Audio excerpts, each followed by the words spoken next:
tu ni kho in jong kanu tha chu mi phalo hi kiti lungsit ta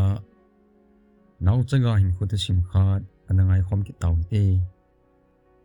ke ni u cha hi kaniaw hana kanu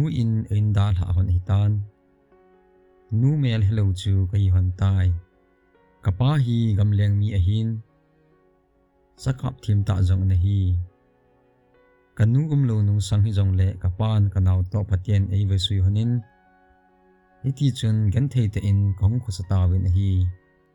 kapa hi gamleng mi sakap thim hi ji chun sa in kap ji ho chu ki zu jiwin in sunga awat pa ho cho nan kanei jiwin hi kanaw ta ki jong school kai thei kong hi han tan ka khokom wa government school khat an umin hilai mun chun thim jil na chu ka hin pan hon tai chapang cha hi jong leng kamo pu na chu alin the jingin khat ve ve le nu nga yin don hlin kalong ji tai ni khat kanaw pa to school kaya ka chi pet honin kapan mi khat ajdin an ki pui ta na hi in kalhun han le in sunga ni mi khanin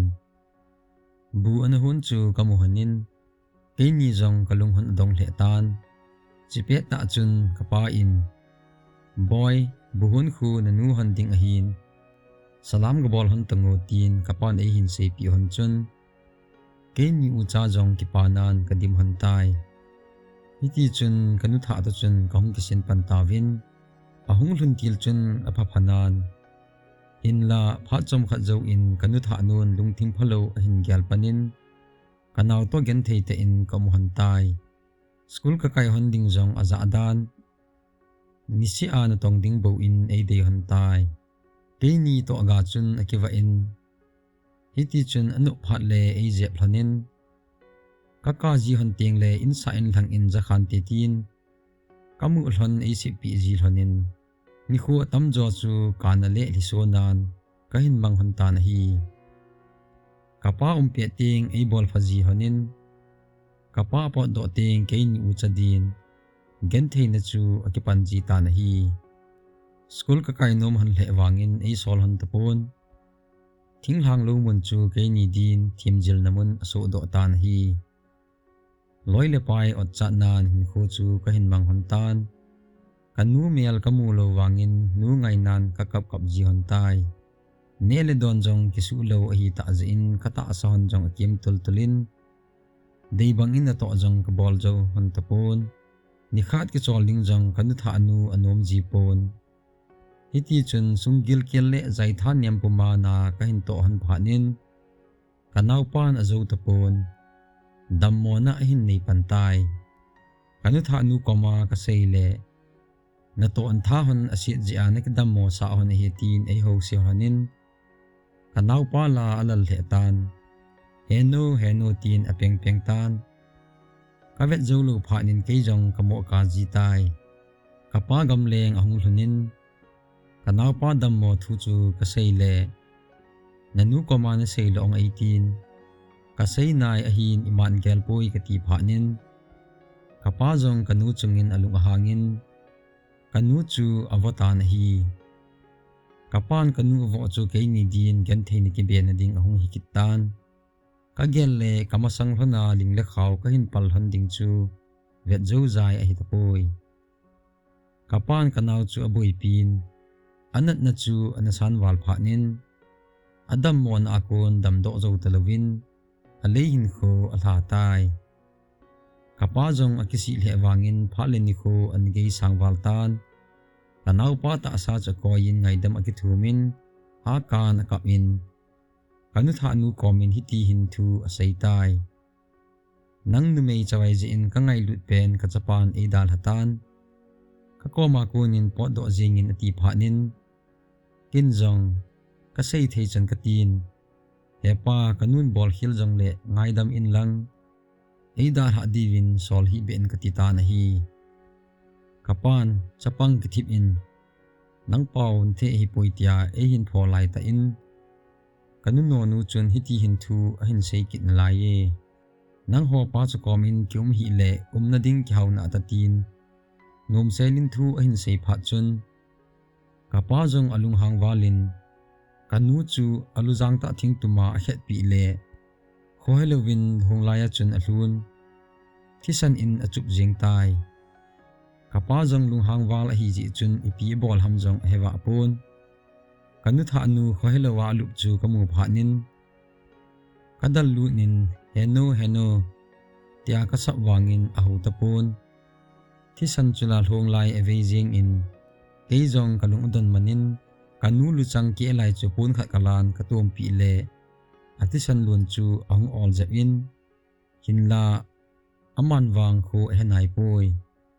kapa jong alung han le wangin kanu chu aven he kateyo kabol wal ta hi otin thimo akichan tan hi kapa chu to akithol hanin kanu chu kasin sa an wangin kho hetapon kalung hon agim le tan kapan hai hu api wangin akan tapon keinin ke an lo wanga kanu chu thidan an hitai kapa jong akisi le wangin phalini kho anigei sangtan iti chun keni pa cha bo hilai in sunga kai hon phanin imacha anupna tapon phasi le in sunga husagim nei ta ka ji honin hin kho mandan anom zo tapon hi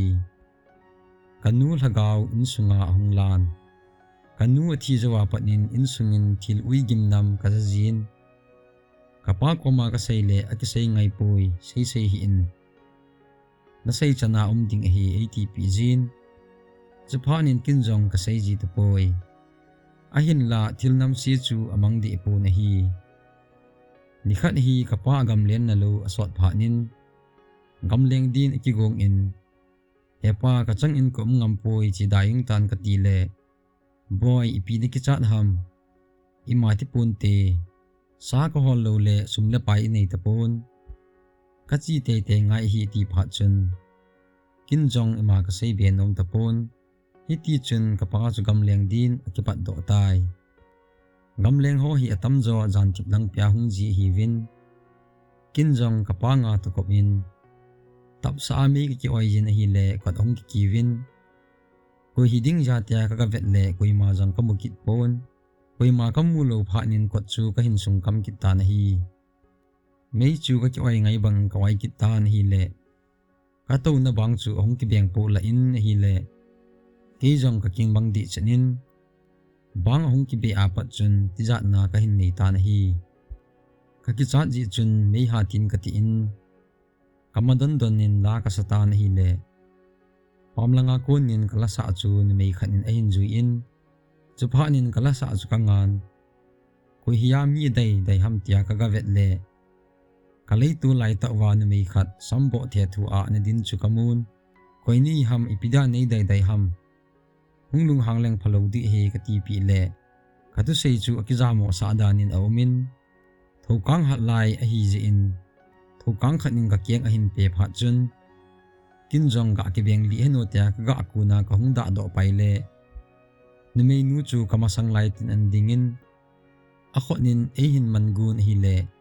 keijong kati azawalin apen ta thon in sunglang chu ka hin dal thojeng tan iti chun ama nun jong ehin dalin nan in ko chu ka hongdo in gangchalin ko chu ka sung kam loi chal ta na hi kati azawal tan mi lo jong ka hetan mei yang ki wai talovin lup na lang kadalin pun ki hu khum ta na hi le all in kalup na to langa pat chun kapun ong ki kai kinin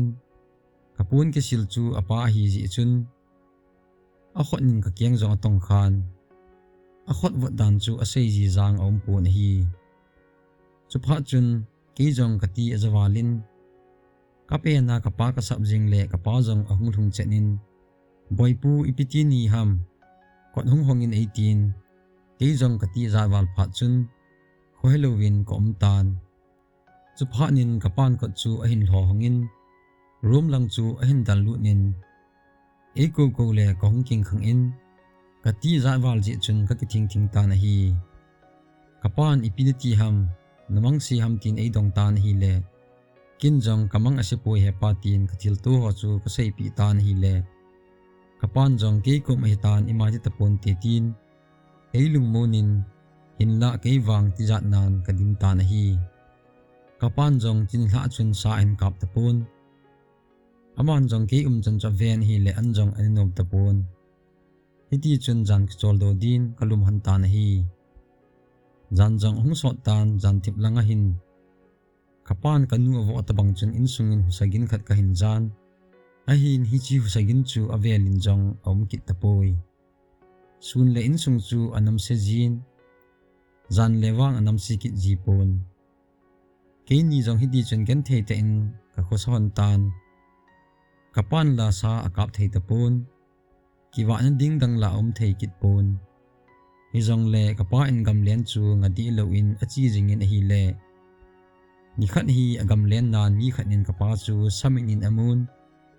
akap jing tan hi le amal bul akap bo pi in kapa jong gen thei te in khu amangin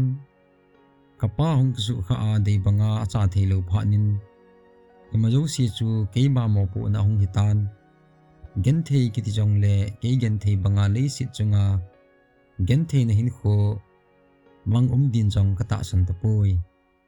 kapa ki su kha nung sang in jong ka in sung hanin thilgim nei ta ta su in ni khat hi lo ko na ka chi ka in hi chi nu mei nu chun kapa jong ana eng bolin akyang in amanin in sunga chun ana kai le le in ke jong in ga galhun le khusagin chu ka jan kapa tul hanga ani ki jam le lu chu kamun chu phanin gang chalin in sung ka lu na epa ipin ti ham kati le boy nang sin tu tapon ke chung in jong alhung tan hi chin hi idal ha lo le khat pian pianin wangsi na hin tu din kamun jing ma le hi chi in mun hi da hla te a hin ti ta na hi hingi hepa idal ha ding hi hinla idal ha jong le in hi i hal lo le in sa in thang in thilalang hi athu zo lo diu hin in hi i hal di hi ka ti tan hi le kapan jong hingi boy na sei chu di 18 ajing ni kho in pot chang chu kala do hanin kusung hau so phal nan in chu ka hin hal honin mun chu ma din kong te pat do han tai akum kinin hi chi in mun chun mei thai nu khat achapa to ahung cheng in imathu tapoi tu ni kho adia tu sim eseu chu hi chan hin ke sai kit tai tu sim ngai zo si na chung chi win ki pa thu ka hin sei kin na hi aban ananga ki taw hete